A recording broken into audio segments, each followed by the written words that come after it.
Welcome to the Inner Expansion Podcast. I'm your host, Lucinda Gordon-Lennox, and I am here to take you on a journey. I'm sure you have noticed that the world is changing fast. I want to help you experience yourself as your best, most empowered, messy and authentic self, living abundantly, joyfully, and free. Expect regular inspiration, tips, tools, stories, sharing hope, grit, healing and growth, so that I can help you to heal, grow, and move forwards on your pathway to freedom through your own inner expansion. In order that we experience our best life on the outside, it is our inner landscape that requires the attention.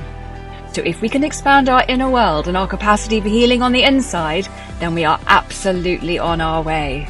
And this is the journey. This is your pathway to freedom. These conversations certainly help me. I hope that they help you too.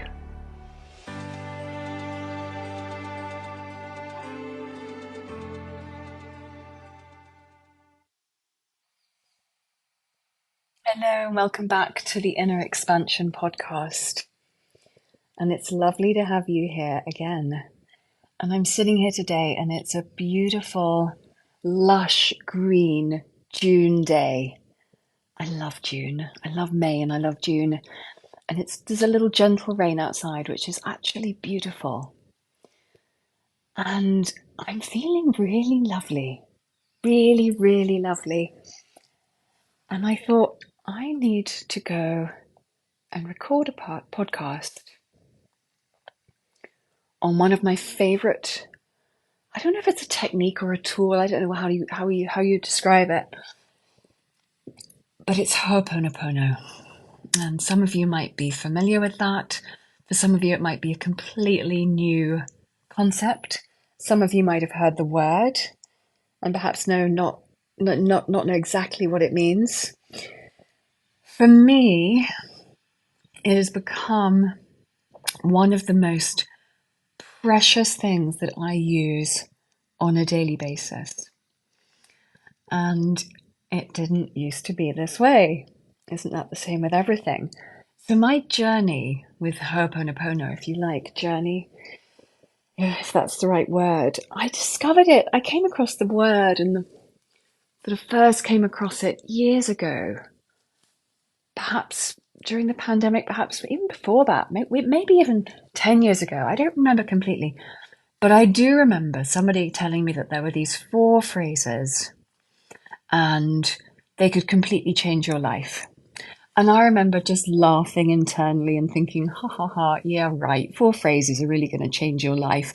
I practice EMDR with people, and EMDR changed my life, and EMDR changes the life of my clients. How could four phrases possibly have anything like the impact that a therapeutic technique on steroids, such as EMDR, might have? So I completely left it. And I just, my egoic self thought, oh, no, that can't be so.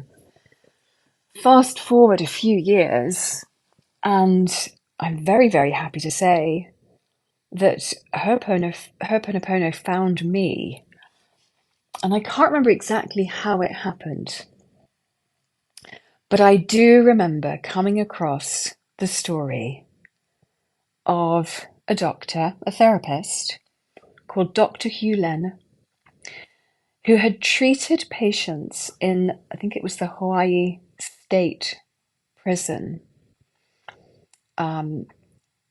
for the criminal insane. I think there was a ward for the criminally insane. And he had treated those patients for around about 2.5 years. And almost all of them had completely recovered. But what was so extraordinary is that he hadn't once sat down with any of those patients. So this story got my attention, big time. And I read on, and I discovered that what he had been doing is he'd been invited into this ward, And the ward was grim. Apparently it was really, really grim. The patients were in shackles. There was paint peeling off the walls. The staff turnover was really high. All of the staff were miserable. The patients were miserable. It was a very, very undesirable place to be, for want of a better word.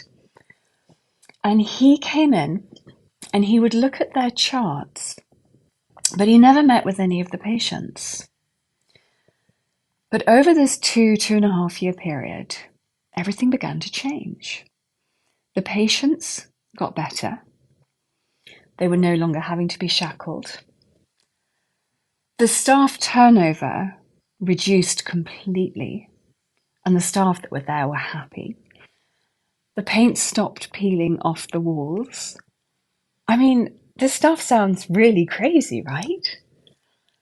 But something about it this time grabbed me from a different place. I felt a physical pull in my body to find out more. This was a very different experience I was having with this time around. So I carried on exploring.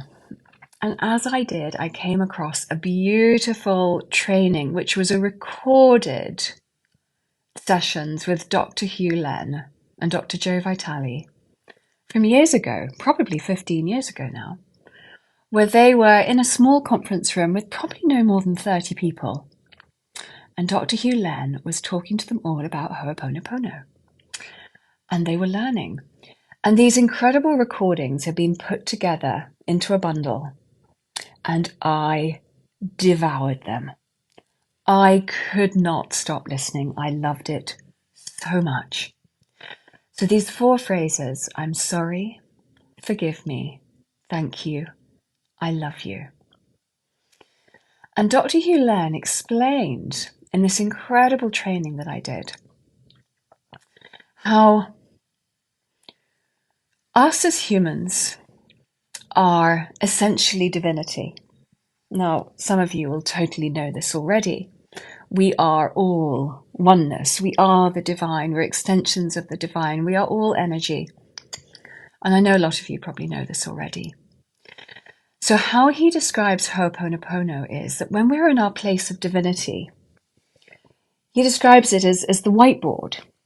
There's nothing there. There's nothing in the way of us and divinity. Now, how many of us would just love to be in that place all the time? I mean, it would be epic, wouldn't it? But he says that what's happened to us as humans over time is all of our experiences create noise, if you like, on the whiteboard. And he was scribbling all over the whiteboard as he was explaining this. So all of our experiences as human beings, and we are humans after all, we have a mind that's programmed to look out for fear, to keep us safe, to allow us to survive. So all human beings are going to pick up an inordinate amount of experiences that our brain is going to see as threatening, that is going to keep us in a place of fear because it thinks it's keeping us safe. But at the same time, all of these experiences, all of these memories cover the whiteboard with data, with information, with traumas, with conditioning, with information. And what happens is that we as humans begin to view the world, ourselves, people in our world, even the physical world, through the lens of all of this data, through the lens of all of the experiences, right far back in time. I mean, if you buy into the concepts of past lives, you can imagine we have one heck of a lot of data in between us and divinity, our own whiteboard. So we're carrying all this data, which is blocking our connection with the divine. And what is more, we are perceiving ourselves and the world through the lens of this data. So I'm really intrigued by now. I'm like, wow, okay. So this is this is quite extraordinary. So what can we do about it? And this is where the four phrases comes in. Dr. Hew Len stated that in Hawaiian tradition, and I'll come back to the little history of Ho'oponopono in case you don't know about it in a minute. But in order to clear this data, what we need to do is say those four phrases over and over again.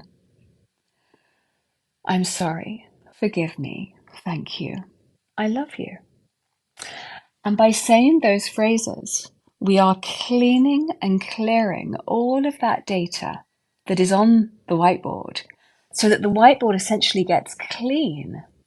And then we are in touch with the divinity that's inside us, the divinity that exists, that is the universe, that is the ultimate being, that is God, that is source, however you choose to call it.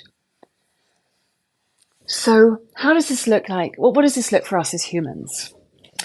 So if you think that we are viewing ourselves and the world through a lens of data, of experiences, then what we are actually doing is we're not seeing the ultimate truth of what is happening in front of us.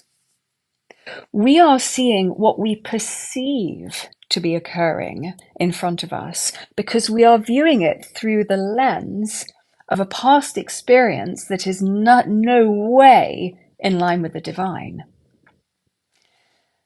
And because we're viewing through that lens of the old experiences, that is actually what we are going to be projecting into the living world, into our experience. So everything that we see in our world, in ourselves, in our lives, is a projection from past experiences that we are carrying in our system.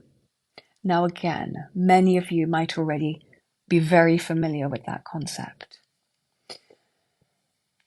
So, understandably, us humans have trillions of moments, trillions of memories. We have a lot of data that we need to clean and clear on. And it might feel like a bit of an overwhelming task if we think about it in those terms. And it kind of is. However, we can use these beautiful four phrases to clean and clear ourselves. And as we do that, we are cleaning and clearing the lenses, if you like, from which we are viewing our external experience. And as we clean and clear it, we will then stop projecting the old stuff out into our reality, and instead we will start to project divinity into our lives and into our reality. So by this stage, I'm completely hooked. I am absolutely in it. I'm like, right, I need to start practicing this. How do I start? So what Dr. Hew Len did when he was working with those patients in Hawaii, when he looked at their charts and he saw all of their terrible crimes that they'd committed, all the awful things that they'd done, he had a physical and emotional reaction to that. So what he did is he cleaned and cleared on his own reaction, emotional and physical reaction to what he was reading on the charts. Because he could notice that if he was able to feel disgust or anger or sadness or pain or shame or anything that he was experiencing as he was reading those charts, then he knew that his perception was coming from data that was stored in his system, even if it was from eons ago. Ancestral, past life, you name it. It might even have been from his life. But he recognized that because he could perceive all of the things that he was feeling and experiencing, That meant that there was data in his system that was allowing him to have those experiences. So he would look at the charts and he would feel the feelings, notice his experience, and say the words, I'm sorry, forgive me, thank you, I love you. And that's what he did day in, day out, for just over 2.5 years, I believe. The patients got better. The ward itself, the physical building improved. And the people who worked there were happier. Now that's quite something, isn't it? So I thought, right, I want to start. Where do I start? How do I start? This is such a big task, but we can start. We can start right now where we are. Because we all have these busy lives with this and that going on and other people in our lives, and we don't like them, or we do like them, or they're annoying us, or they're not behaving, or whatever's going on. There's always stuff. So we start where we're at. Now, I'd started learning this. I just sort of been introduced to it, and I had to take my children to the airport to put them on an airplane to go and see their father. And as we got to the airport, we walked into the departure hall, and one of my children turned around and said, "Where's Dad?" And I said, "You're flying unaccompanied." Now, they'd flown unaccompanied before, so it hadn't occurred to me to prepare them that they were flying unaccompanied again this time. My bad, my mistake, but that's how it was. I could see their faces falling. And my son especially was very upset. Very, very upset indeed. Oh, I felt awful. I felt bad. I felt shame. Oh, what have I done? I should have done that better, blah, blah, blah. And suddenly, bam, I thought, oof, let's start the 4 phrases. So as we were standing in the queue for the unaccompanied minors check-in, I started repeating those 4 phrases. I'm sorry, forgive me, thank you, I love you, just to myself, over and over again. That's what I did. That's all I did. Now, what we're saying when we say those 4 phrases, what we're saying is, I'm sorry, please forgive me. We're saying, I'm sorry, I didn't realize I was viewing this through the lens of data in my system. We are not saying, I'm sorry, I did something wrong. Because most of the data in our system, probably 99.9% of it, we weren't even there at the time. We've done nothing wrong. But we're saying, I'm sorry, please forgive me, because I was unconscious. I didn't realize that I was viewing this situation through the lens of data in my system. I'm sorry, please forgive me, that I haven't been seeing the situation through the lens of divinity. Thank you for clearing the data that's in the way of me connecting with the divinity in myself that is connected with the divine. And I love you. So that's what we are doing when we say those 4 phrases. I'm sorry I was unconscious. Please forgive me, I didn't know all this data was there. Thank you for cleaning and clearing the data from which I'm viewing this situation. I love you. I love you, divine. I love you, Lucinda. I love you to my son. I love you, universe. I love you, divinity. Love is one of the most, if not the most potent vibrations that exists. And saying those words, I love you, it's a vibration. So I'm sorry I was unconscious. I didn't know. Please forgive me. I was unconscious. I didn't know I was viewing through the lens of all of this data. Thank you for cleaning and clearing the data that I'm viewing through so that I can see through the lens of divinity. Pure divinity. I love you. But all you need to say is the 4 phrases. I'm sorry. Forgive me. Thank you. I love you. And what I was finding as I was standing in that queue for the checkout is that I was certainly beginning to calm down. And I noticed that my children were becoming very calm too. So I carried on. I thought, wow, there really is something in this. Something is occurring. And I just kept going. And as I kept cleaning and clearing, just all I was doing was saying those 4 phrases over and over again. There was no thought. I wasn't thinking, oh, I wonder if this is working, or am I doing it right? None of that. We don't need any of that. That's just the ego mind. That's just our monkey mind coming in, panicking because we're getting closer to divinity. So we don't even need to engage with that. We just look at what's in front of us, feel how we're feeling, and repeat those 4 phrases over and over again. And then I got a little bit to the stage where I actually found I was just saying, thank you. I love you.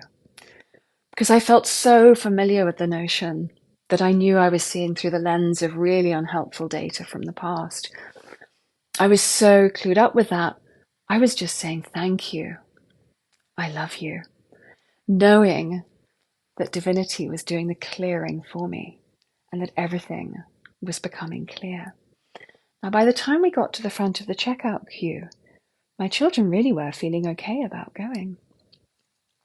I was beginning to get really sad, but then I do when they leave. But they don't like it so much when I cry, and they say to me, please don't cry, it's embarrassing. I thought, well, just try the cleaning and clearing, because I don't really know about that. Am I meant to cry? Am I not meant to cry? I want to cry. Monkey mind, thank you. Back to the 4 phrases. Back to the 4 phrases. Over and over again, I got them some food, and we all had some food together, and then it was time to drop them off. And I'd been doing the 4 phrases in the background all the time. Even when I was chatting to them, I had those 4 phrases going on in the background the whole time. And by the time we got to the bit just before security, where I hand them over to someone who's going to take them through and put them on the plane, I realized that the depth of love and peace that I was experiencing in my system was so deep and so big that yes, I felt the sadness, but it was nothing like before.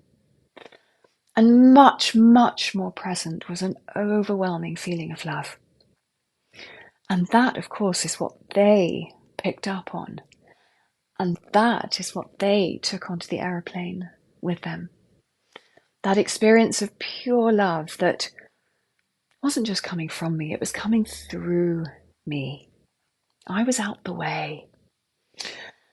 And that cleaning and clearing had cleaned and cleared a whole load of messy data, getting in the way of that beautiful, strong, powerful, pure feeling of love that's palpable. It's so strong that they were able to pick up on and therefore take with them onto the plane. So this was just incredible. I mean, this was blowing my mind. I was like, whoa, this is amazing. So I went and sat down, because when they're unaccompanied, you have to stay in the airport till they've taken off and they've been in the air 10, 20 minutes, because I think there's a marker when they're not going to turn the plane around and come back to the airport. So I went to a coffee shop and I can't remember what I started to do. I normally listen to a podcast or I start reading a book or something, maybe doing a bit of work. But this time I thought, actually, I'm just going to carry on with these 4 phrases. So I continued with these 4 phrases because I realized I was a bit worried. I was worried about the flight not taking off. I was worried about them being on the flight. I was like, Cinda, keep going with the 4 phrases. Just keep going. Keep going with the 4 phrases. And the more I did this, the more incredibly calm and peaceful I felt. Now, there were all sorts of crazy little things that happened in that next hour and a half. The Heathrow app stopped uploading. The departure boards weren't listing their flight. It was a really chaotic day anyway in the airport because a lot of flights had been cancelled. So it was really, really busy. A lot of people going up to ask about flights, a lot of very harassed airline workers. trying to get everyone seen to, but it was very, very busy. The app was down. I couldn't see if my children had taken off. I was trying to find them on the sort of location apps. They weren't updating properly. I didn't know how to tell if they'd taken off or not.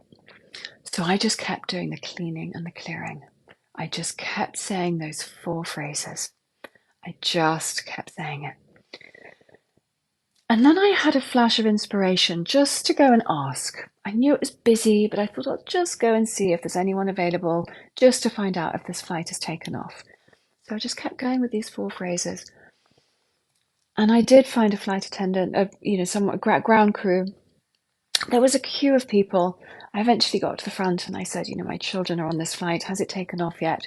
And she said, no, it hasn't taken off yet. Come and check back later. I thought, oh, poor things. They're sitting on the plane.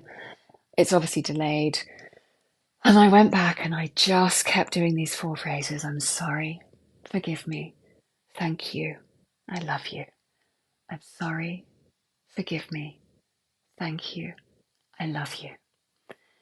And as I was doing those phrases, and sometimes it was just thank you, I love you, I really felt a shift in my energy.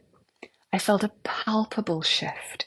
I didn't want to question it too much, but I just kept going with the 4 phrases, really enjoying, actually, the shift in my energy because it really felt beautiful. And another 20 minutes or so went by. I still didn't know if their flight had taken off. Nothing was updated. Nothing was on the board. I had no clue. Kept doing the 4 phrases. I'm a bit worried about going interrupting the ground staff again. Didn't want to mess them around. All that stuff coming up. Cleaning and clearing. 4 phrases on all of that stuff coming up in my head, in my body. Cleaning and clearing. Just saying those 4 phrases over and over again. And then I suddenly felt the urge just to stand up and to walk towards one of the checkout desks.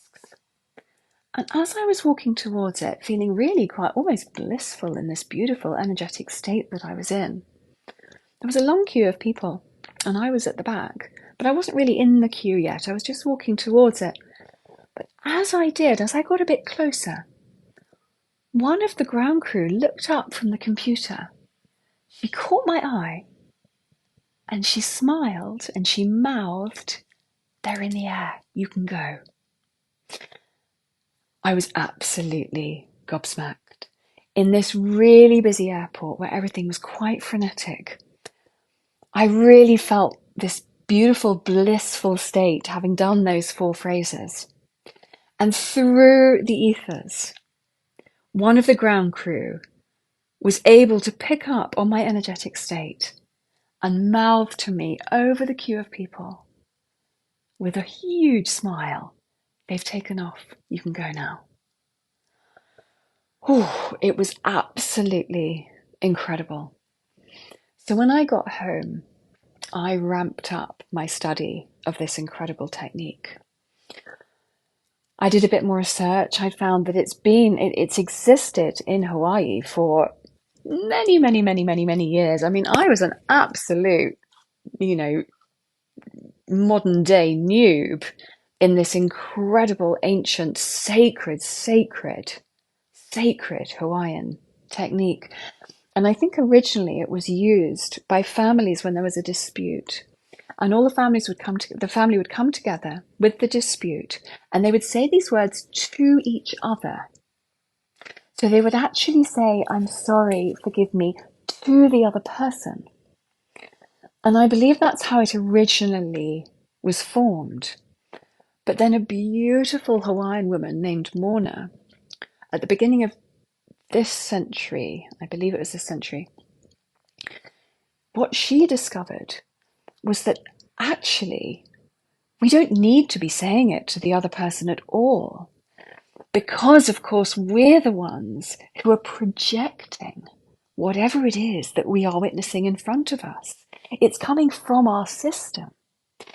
So therefore, the only person or thing that we need to be saying, "I'm sorry, forgive me" to, is divinity.